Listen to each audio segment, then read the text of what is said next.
Most people spend their entire lives believing they're chasing money, when in reality, they're chasing something much deeper, something they inherited long before they ever earned their first paycheck. Because money itself isn't what shapes your future nearly as much as the beliefs you carry about money. And if those beliefs are broken, then no amount of hard work will ever feel like enough.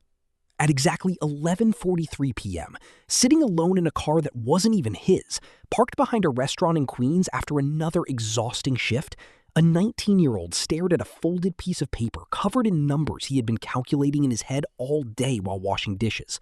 And even though $63 wasn't enough to change anything, something about that piece of paper felt different.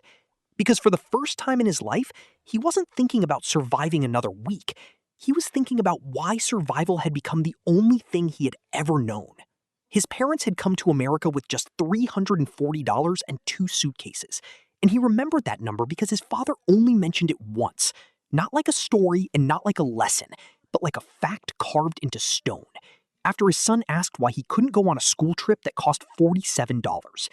And just like that, a child learned something nobody ever sat down to explain.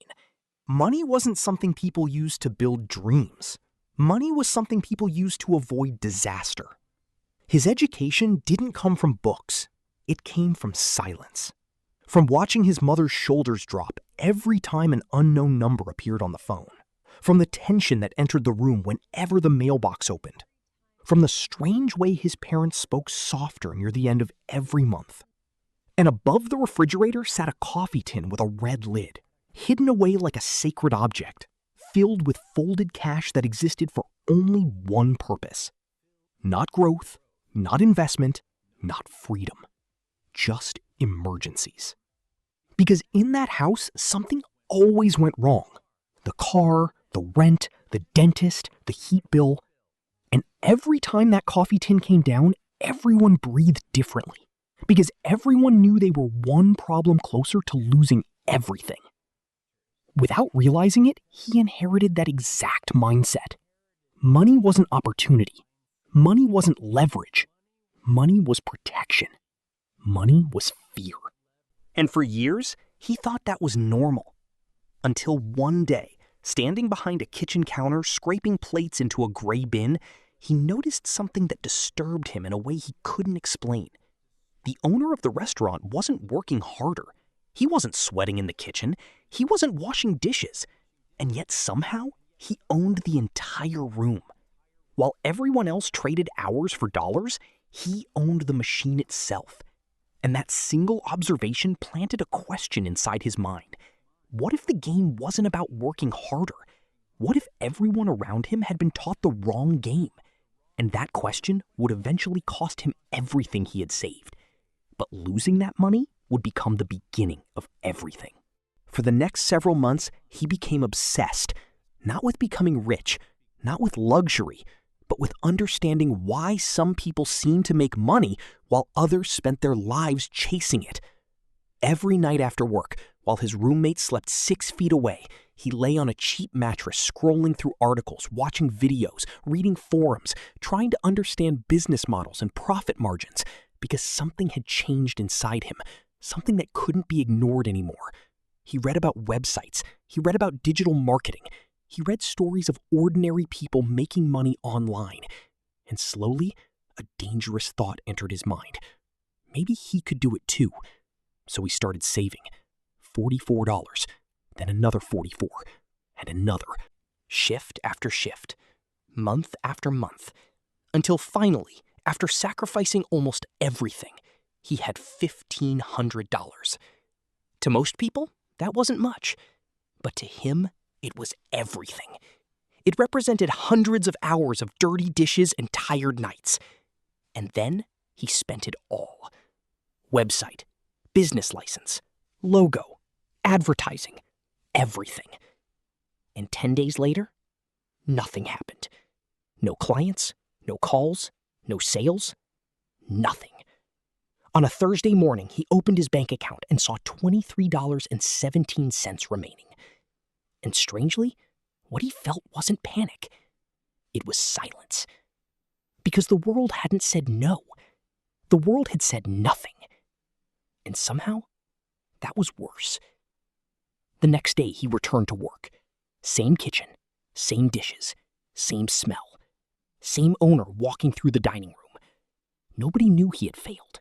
Nobody knew what those $1,500 had cost him. And nobody congratulated him for trying. But something happened that day, which would quietly define the rest of his life. He didn't quit. Because success isn't decided when things work. It's decided when things don't. And without any celebration, without any announcement, without anyone watching, the long, lonely grind began. And he had no idea it would last years. People love success stories because they skip the boring part. The part where nothing happens.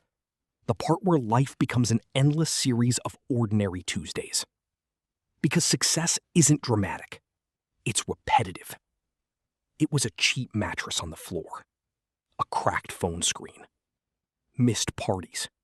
Missed birthdays. Friends slowly disappearing. Weeks becoming months. Months becoming years. Eventually, the group chats stopped mentioning his name. Not because anyone hated him. People simply stopped inviting someone who was never available. And on Friday nights, while everyone else was living their lives, he was reading about taxes, websites, and business models. Slowly, small businesses started hiring him.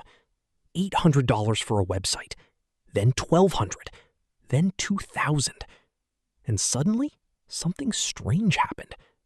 The work hadn't changed. His skills hadn't changed. Only one thing changed. What he believed he was worth.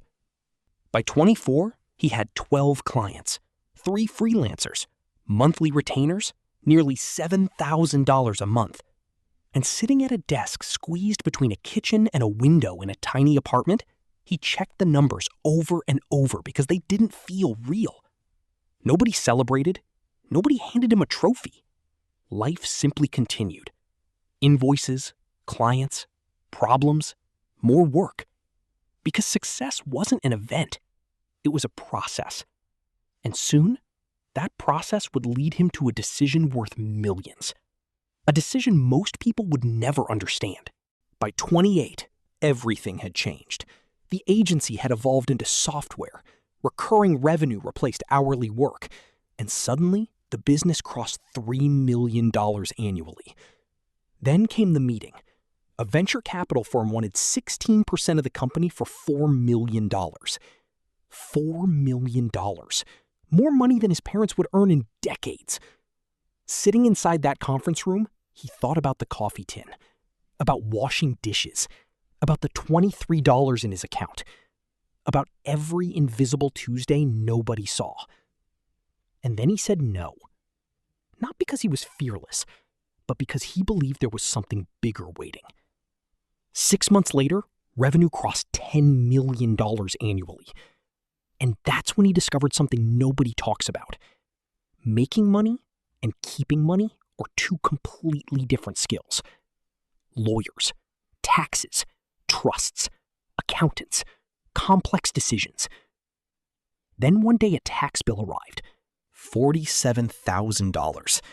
He paid it, but for 4 nights, he couldn't sleep. Not because he couldn't afford it, because he didn't see it coming. And that terrified him. Because if he missed this, what else was he missing? And while business kept growing, something else quietly started changing. His relationships. And that pain would hurt more than any financial loss. His cousin called needing money. His best friend stopped calling. Conversations became shorter. Distance appeared where love once existed. Nobody fought. Nobody left. Life simply moved people into different rooms. And perhaps that's the hardest part of success. Not making money, but watching your old life slowly disappear without a funeral. Years later, sitting inside his driveway at 47 years old, a call from Forbes confirmed his net worth. $1.84 billion. And strangely, he didn't celebrate. He sat there thinking about the coffee tin, about washing dishes, about $23.17, about saying no, about the people he loved, because money hadn't erased any of it. Then he walked inside. His 13-year-old daughter sat at the kitchen table struggling with math homework. She looked up, asked for help. And in that ordinary moment, he understood something that billions of dollars could never teach him. This was the reward. Not the Forbes call, not the money, not the companies, not the headlines, but the ability to sit beside his daughter and help her solve a problem without worrying about bills, without fear, without the sound of anxiety hiding behind every conversation. Because real wealth isn't having more, it's removing fear. And maybe that's why success was never about becoming rich. Maybe it was about making sure the people who come after you never have to inherit the fears you inherited. And maybe the biggest walls in life aren't real walls at all. Maybe they're simply the limits we've accepted without ever questioning them. So if this story changed the way you think about money, success, and what is truly possible, make sure to leave a like and subscribe to the channel. Because every week we explore stories and ideas that have the power to completely change the way you see wealth, business, and life itself. And trust me, the next story might be even more important than this one.